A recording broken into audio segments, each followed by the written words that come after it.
Shalom Bapak Ibu Saudara-saudari yang saya kasih di dalam Tuhan. Tema renungan hari ini adalah Harmony in Christ. Bagian firman Tuhan terambil dari 1 Korintus pasal 12 ayat 25 dan 26 berbunyi demikian. Supaya jangan terjadi perpecahan dalam tubuh, tetapi supaya anggota-anggota yang berbeda itu saling memperhatikan. Karena itu jika satu anggota menderita, semua anggota turut menderita. Jika satu anggota dihormati, semua anggota turut bersukacita. Bapak Ibu yang saya kasih di dalam Tuhan, melalui firman Tuhan yang tadi kita baca, Allah menghendaki setiap kita untuk menghargai perbedaan yang ada di antara kita dengan merasakan dan melihat keindahan dari perbedaan tersebut. Dengan kata lain, melalui bagian firman Tuhan yang tadi kita baca, Allah menghendaki setiap kita di dalam kepelbagaian kita atau perbedaan kita dapat hidup dengan rukun dan damai. Bapak Ibu, kenapa harmony in Christ atau hidup dalam perbedaan dengan rukun dan damai itu penting dalam kehidupan kita? Karena itu dapat menjadi kesaksian bagi dunia dan menarik mereka datang kepada Kristus. Kita hidup di tengah-tengah dunia dan kita hidup dengan orang-orang yang memiliki banyak perbedaan dengan kita.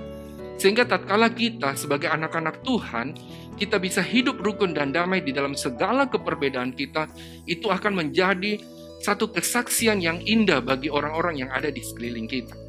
Kenapa harmony in Christ atau hidup rukun dan damai di tengah-tengah kepelbagaian kita itu penting? Karena itu akan menolong kita untuk dapat mengalami suasana surgawi dalam persekutuan kita sebagai anggota tubuh Kristus. Bapak Ibu bisa bayangkan, seandainya di tengah-tengah kepelbagaian kita tidak bisa rukun dan damai. Bapak Ibu bisa bayangkan betapa hidup tidak menyenangkan dengan kondisi yang seperti itu. Tapi tatkala di tengah-tengah kepelbagaian kita, di tengah-tengah keperbedaan kita bisa rukun dan damai. Itu akan memberikan satu suasana yang begitu indah. Karena kita bisa bersatu, saling menguatkan dan penopang satu dengan yang lain. Bapak Ibu, kalau kita sadar bahwa harmony in Christ itu begitu penting dalam hidup kita, tentu kita bertanya bagaimana caranya supaya kita bisa mendapatkan atau mengalami harmony in Christ di dalam kehidupan kita, baik di tengah-tengah jemaat Tuhan maupun dalam hidup rumah tangga kita, bahkan di tengah-tengah masyarakat kita. Saya melihat Bapak Ibu, minimal ada 3 hal yang harus kita miliki. Yang pertama Bapak Ibu, mari kita sadari bahwa Allah menciptakan setiap kita itu unik dan berbeda dari orang lain. Oleh sebab itu Bapak Ibu, tatkala kita menyadari akan kebenaran ini, maka kita gampang sekali untuk boleh menyatu, bersatu, hidup rukun dan damai dengan orang-orang yang ada di sekeliling kita, sekalipun mereka berbeda dan memiliki keunikan masing-masing. Yang kedua, yaitu mari kita belajar Bapak Ibu, menghargai orang-orang di sekeliling kita dengan segala kelebihan dan kekurangan mereka. Karena Allah yang mengasihi dan menciptakan mereka dan menciptakan kita, begitu menghargai mereka. Mari kita belajar di dalam hidup kita bersama, di tengah-tengah keluarga, dalam hidup bergereja, kita belajar menghargai orang-orang lain yang ada di sekeliling kita. Karena Allah juga menghargai mereka.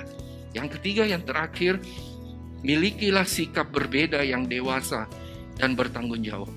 Artinya Bapak Ibu, sekalipun setiap kita berbeda-beda, namun kita tetap menjaga kesatuan kita.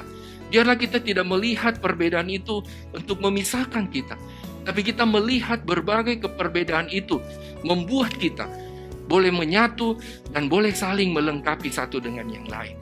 Biarlah kelebihan kita bisa melengkapi kekurangan orang lain, dan kelebihan orang lain bisa melengkapi kekurangan kita. Amin Bapak Ibu. Mari kita berdoa.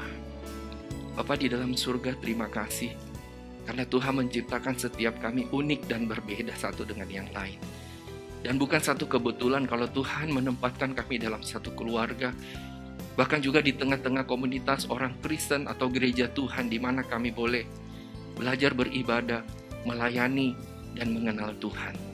Biarlah di tengah-tengah keperbedaan kami itu tidak membuat kami merasa asing atau tidak menyatu satu dengan yang lain.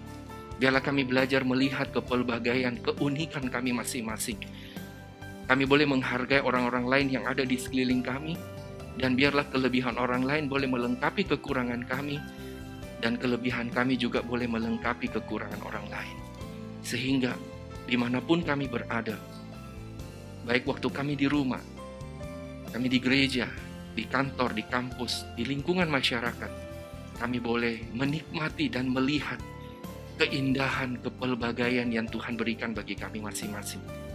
Ajar kami boleh menghargai kelebihan orang, ajar kami juga boleh menghargai kelebihan kami, ajar kami boleh melengkapi kekurangan orang lain, dan ajar kami juga belajar menerima kelengkapan dari orang lain bagi diri kami. Sehingga sungguh Tuhan, hidup kami makin hari makin memuliakan Engkau. Terima kasih Tuhan, dalam nama Tuhan Yesus kami berdoa dan bersyukur. Amin. Tuhan memberkati Bapak Ibu Saudara-saudari sekalian.